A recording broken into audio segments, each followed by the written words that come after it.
Hello friends and welcome back to another frugal video. This year I've been thinking about how I can become even more frugal, and it seems that the older I get, the more interested I am in living a more simpler, minimalistic life. So I came across several articles about frugal living lessons from the Great Depression that really interested me. And of course I really want to try them out this year. So I thought it's best that as I'm reading through this article, I would share them with you as well. So in today's video, I'm going to be going through 12 frugal living tips from the Great Depression era that can be used in a modern world. So make sure to stick to the end as I will be giving you a bonus frugal tip as well. So tip number 1 is around foraging food. Now, during the Great Depression, people had no option but to find food wherever they could. So they foraged nuts, berries, and even dandelions. Foraging was a really good way to help put food on the table. Now, I personally don't know if I'll be doing this, as you have to be really careful when it comes to foraging food. There are plants out there that can poison you, and I am particularly not interested in finding out the hard way. It's super important to make sure you get expert advice before you wander off and start eating and plucking stuff from the earth. So personally this year, I'm really interested in this one, but I think I'll take baby steps with it. Maybe my first step should be looking at some online lessons and videos on foraging, but that's as far as it goes for me in 2021. I think I'll just learn for the sake of getting information, because that seems like a good piece of knowledge to have, right? Tip number 2 is around bartering.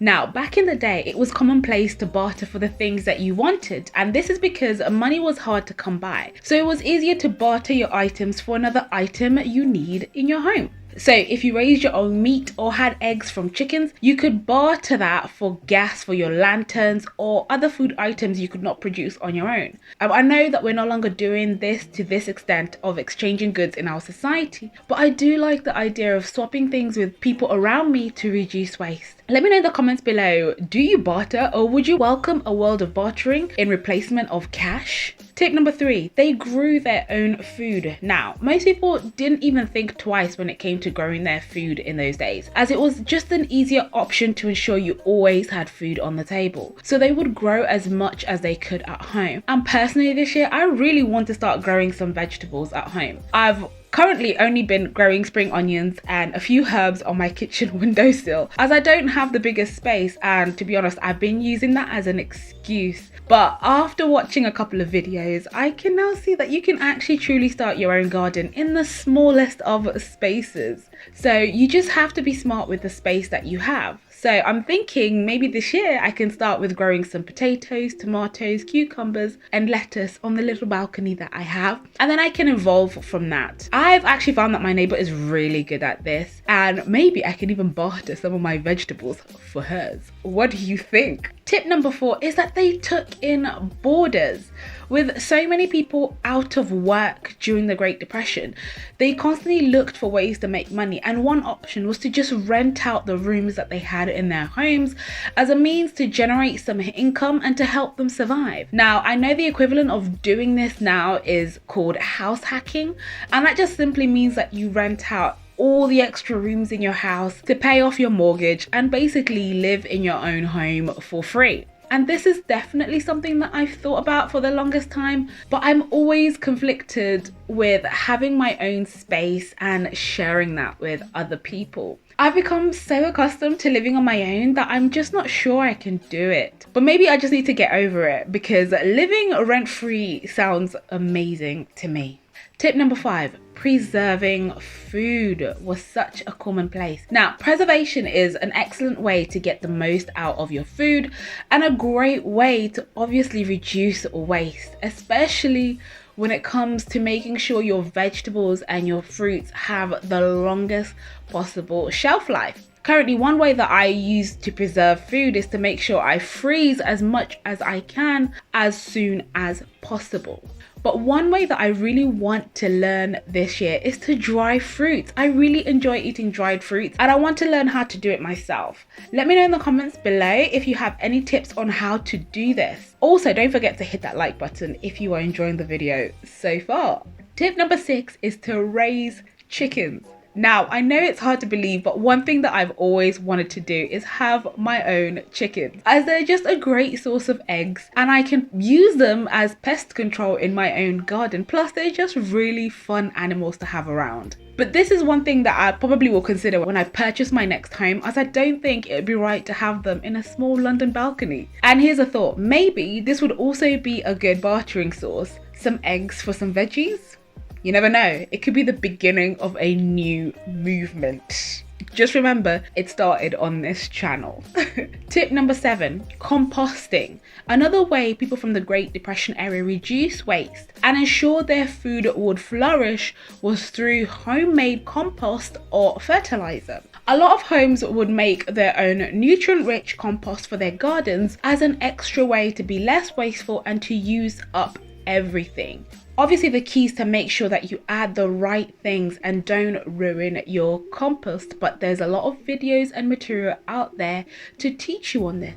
So yet again, this is something that I want to learn this year, but the only thing I don't know about composting is maggots.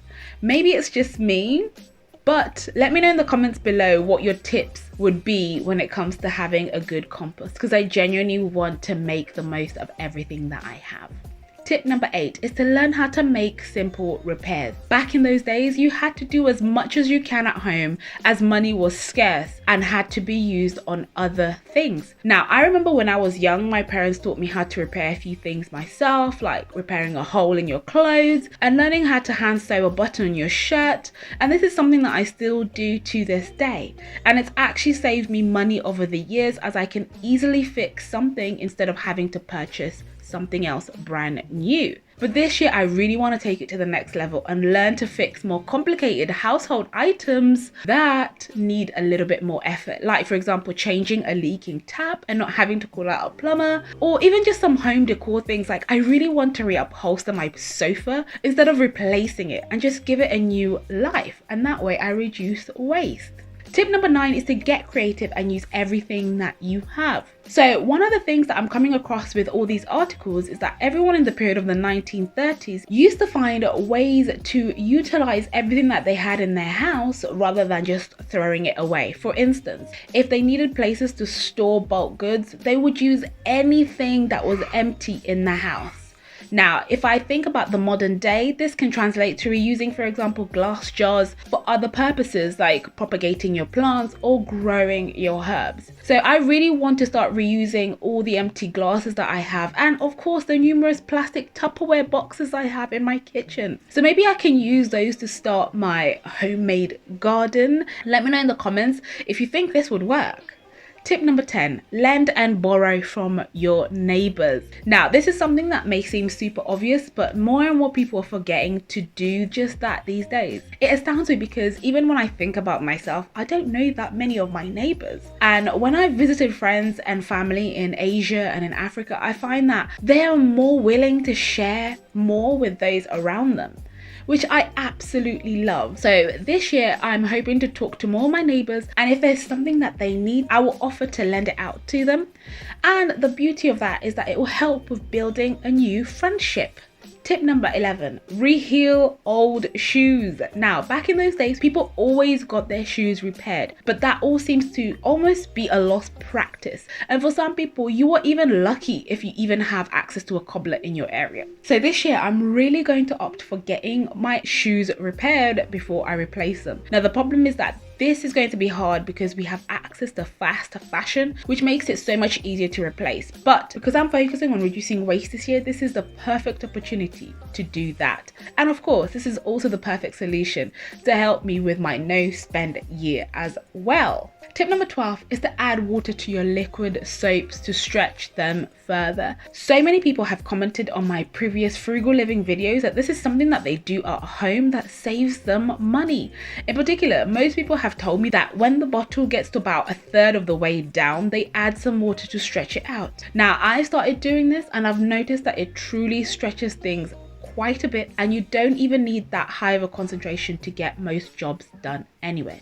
here's your bonus tip. Learn how to change the oil and make simple car repairs. My parents always taught me the reason why it's so important to have some knowledge of basic repairs when it comes to my car is that if I was ever stuck in the middle of nowhere and it was a simple car repair, then I would be able to take care of it myself and get myself somewhere safe. So I can actually change car oil and change my tires, and these simple car repairs can not only make the car last longer, but can also save you having to fork out large sums of cash to a garage.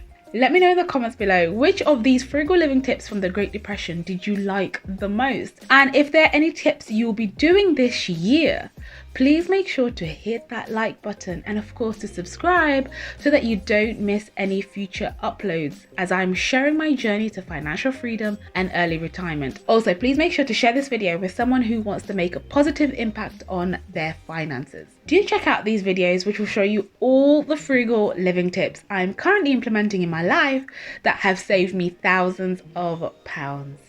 Thank you so much for all your support, and I will see you in the next video. Take care. Bye.